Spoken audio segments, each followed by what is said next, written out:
Hi, and welcome to this week's movie news.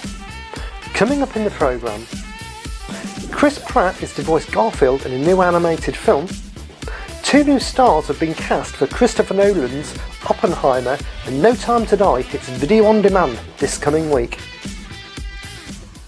First up, Chris Pratt is going to voice the lasagna-loving cynical cat Garfield in a new animated film. Directed by Mark Dindal, this is the 3rd time Garfield has hit the big screen after 2 movies in 2004 and 2006, with Bill Murray voicing the crafty feline. But this is the first all-animated feature film for the popular American comic strip.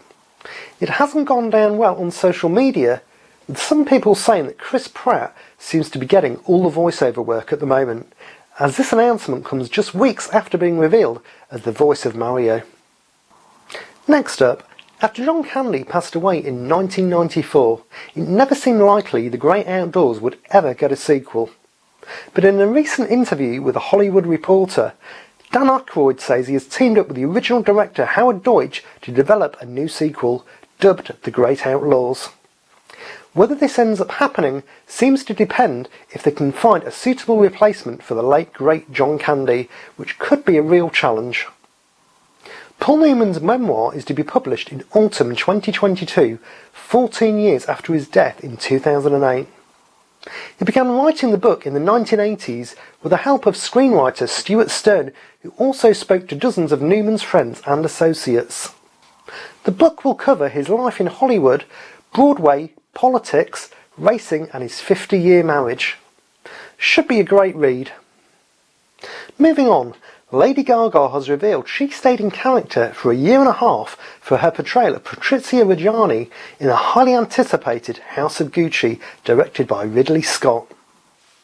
Gaga explained to Vogue, "I lived as her for a year and a half, and I spoke with an accent for 9 months of that. Off camera too. I never broke, I stayed with her." She continued later on talking about how it affected her mentally. "I was either in my hotel room, living and speaking as Reggiani, or I was on set living and speaking as her. I remember I went out into Italy one day with a hat on to take a walk. I hadn't taken a walk in about 2 months, and I panicked. I thought I was on a movie set." It sounds like she's gone to pretty extreme measures in her pursuit to be taken seriously as an actress. I can't wait to see the movie. Robert Downey Jr. and Matt Damon are the latest stars to be cast in Christopher Nolan's latest project, Oppenheimer, based on the development of the atomic bomb. They join Cillian Murphy and Emily Blunt to form an already star-studded lineup. Universal Pictures is distributing the movie, which they describe as an epic thriller that thrusts audience into the pulse-pounding paradox of the enigmatic man who must risk destroying the world in order to save it. Disney's live-action adaptation of Snow White is in full swing, with Gal Gadot in final negotiations to play the evil queen. She will star opposite West Side Story breakout Rachel Zegler, who was cast as Snow White earlier this year. Production is expected to begin in 2022. Speaking of Gal Gadot, in an interview with Variety at the premiere of her new Netflix film Red Notice, which comes out on November the 12th, they asked her for an update on Wonder Woman 3, and although short on details, she did say they were working on the script. Wonder Woman 3 will be back with director Patty Jenkins, and Warner Brothers reportedly has the project on fast track, so it could be here sooner than we think. Also, during an interview at the Red Notice premiere, Dwayne Johnson has mentioned to Variety that he now pledges to stop using real guns on his film sets, after the fatal shooting incident on the Russ movie set. Johnson said, "I can't speak for anyone else, but I can tell you without an absence of clarity here that any movie that we have moving forward with Seven Bucks Productions, any movie, any television show, or anything we do or produce, we won't use real guns at all. We're going to switch over to rubber guns and we're going to take care of it in post, he said. We're not going to worry about the dollars, we won't worry about what it costs. Moving on, Daisy Ridley lines up her next project, joining the cast of the futuristic sci-fi thriller Mindful. The story is set to take place in near-future London, where the most sought-after drug on the black market is memories. Physically removed from one person's brain and implanted into another's using a new illegal technology. Ridley will play the role of top trafficker Ardis Bernardo, who removes the memories of those looking to make quick money before reselling them.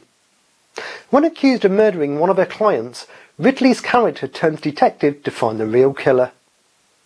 Quentin Tarantino is to auction off 7 uncut scenes from Pulp Fiction as NFTs, also including original handwritten scripts from the film and exclusive audio commentary from Tarantino himself. The collectibles will be auctioned on NFT marketplace OpenSea. Dates for the sale of each NFT have not yet been announced, but Tarantino has said the first piece will be sold in about a month. In surprising news this week, No Time to Die hits video on demand this coming Tuesday, November the 9th in the US. This comes only just after a month from the theatrical release in the US. I think this is more of a help than a hindrance, as it has been underperforming at the US box office. Moving on to the charts.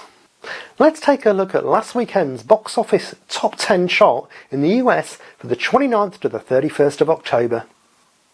Unsurprisingly, June is at the top with a $69 million total gross. No Time to Die holds its place at number 3 after a month in theatres. And Venom drops down to number 5 with a total gross of $190 million. And then the top 10 in the UK. No Time to Die is doing better in the UK, as reports have said, and is at the top. Interesting to see if June takes its place again next week, as it's dropped down to number 2. Just like in America, Venom drops down by 1 place to number 4. And let's take a quick look at the market share of physical media for week ending October the 23rd. DVD is at 55.9%, Blu-ray is at 31.5%, and UHD is at 12.6%. That wraps up this week's movie news.